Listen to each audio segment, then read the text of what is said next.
La France produit de l'électricité nucléaire, notamment à 50 € le mégawattheure, et pourtant, nos entreprises doivent actuellement se fournir avec des contrats à 600, 700 € le mégawattheure. Pourquoi? À cause d'un marché européen devenu totalement absurde, qui lie le prix de l'électricité et le prix du gaz.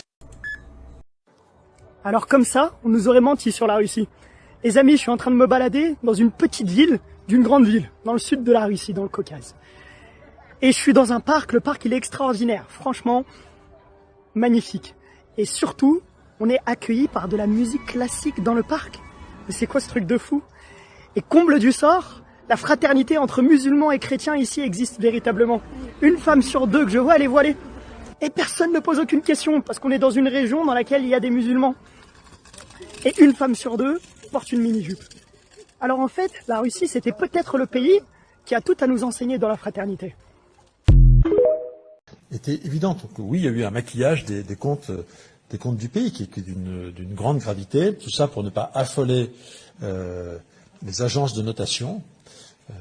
Cette communication d'ailleurs permanente qui est faite par Monsieur le maire, et c'est de l'écran de fumée permanent pour faire croire que le pays serait gouverné par des gens soucieux de l'argent public. Si Monsieur le maire était si soucieux de l'argent public, si vraiment il condamnait les gens addicts à la dépense publique, eh bien il n'aurait pas fait 1000 milliards de dettes. Monsieur le maire, quoi qu'il en dise, restera dans l'histoire comme le seul ministre de l'économie qui aura publié 6 romans le temps de son passage à Merci et qui aura fait 1000 milliards de dettes sous sa signature. Les emprunts, ils ont été émis par un ministre de l'économie qui émet la dette, qui signe. Il s'appelle Bruno Le Maire, vous lui rappelez. Oh my gosh, y'all look. Oh no. Oh no. Oh my gosh. Oh my god. Oh my god. Oh my god, dude. Oh.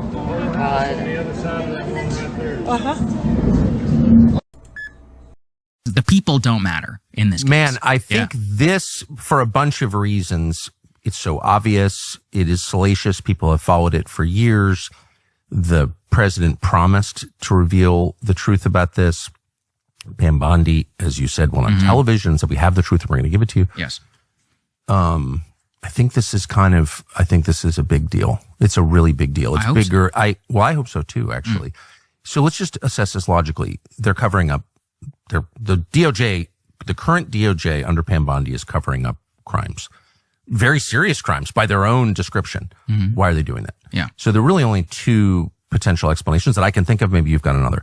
The first is that Trump is involved, that, Trump is on the list, that they've got tape of Trump doing something awful. I don't believe that for two reasons. One, I've talked to Trump about it a lot. And I know him. He's not that, for whatever his sins. I don't think he's that guy, actually. I don't think he likes creepy sex stuff. That's just my view. But more, I think, convincing is that this is all information that the Biden administration had.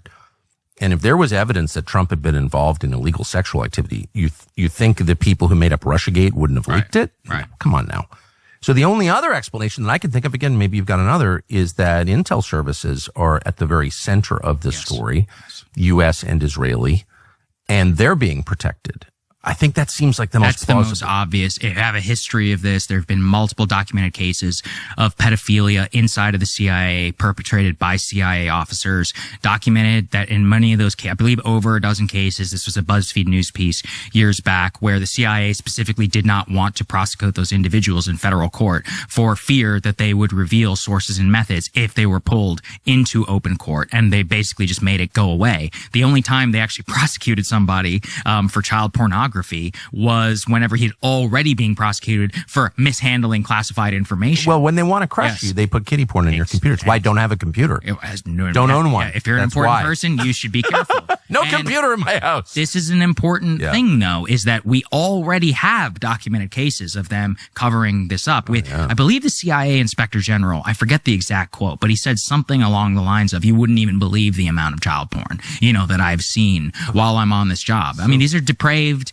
Look, I mean, it's a large organization, a small percentage of the U.S., we can make that argument. I think there is like something pathological, kind of in the minds of the people who excel in this type of environment. Of course, it's based on lying. Yes. What happened to the LA riots? It's like all at once, they disappeared, completely stopped out of nowhere. Well, that wasn't a coincidence.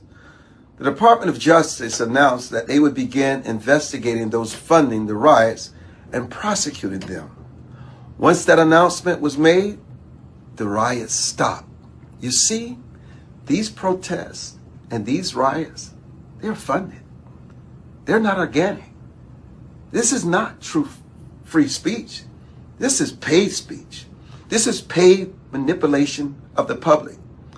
The people funding these attacks on our nation should be discovered and prosecuted to the fullest extent of the law. Think about it. Where are they? They've disappeared. And now you know why. I'm Armstrong Williams. I'll tell you a sad truth, also a little surprising. And I have to admit, what I'm about to tell you is only 99% sure.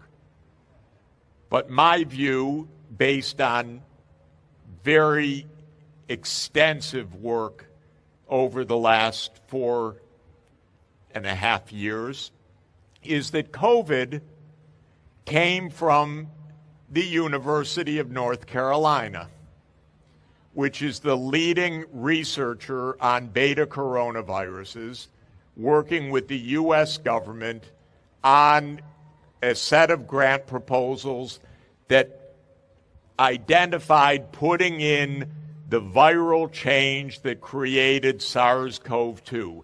It's a grim truth. It's ugly. It's been hidden from view. The reason I mention it in this context is we don't have any global governance that is effective right now to control the manipulation of dangerous pathogens like the manipulation that created the pandemic.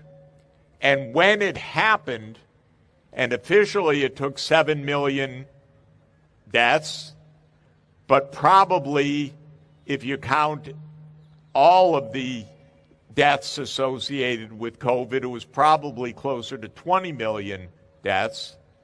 Even when that happens, it's never properly investigated. It's covered up. Lastly, folks, the big geology news. The scientists have demonstrated very convincingly how the melting ice of Earth can awaken volcanoes. Just as heavy ice cover can cause isostatic readjustment of the crust, it can also suppress magma given the compression and solidification of the ground between the fire and the ice. Whether you buy the narrative of why the warming is happening or you simply recognize we're still coming out of an ice age, this means we should expect volcanoes to be more of an issue going forward. Those volcanoes are already expected due to Earth's weakening magnetic field. We are in the middle of a pole shift after all. Have you heard about what's going on in Idaho in the northwestern United States? Because a lot more people should be talking about this right now. Over the course of the last month now, I've noticed locals from all over the northwestern United States showing huge cracks appearing in the ground. Now these cracks, and you can find many videos of them, especially with farmers that have been tracking a lot of them and how long they stretch, almost every single time stretch for miles, and I mean literally miles. But the weirdest part is that people for weeks, if not months now, have been hearing loud booms underground.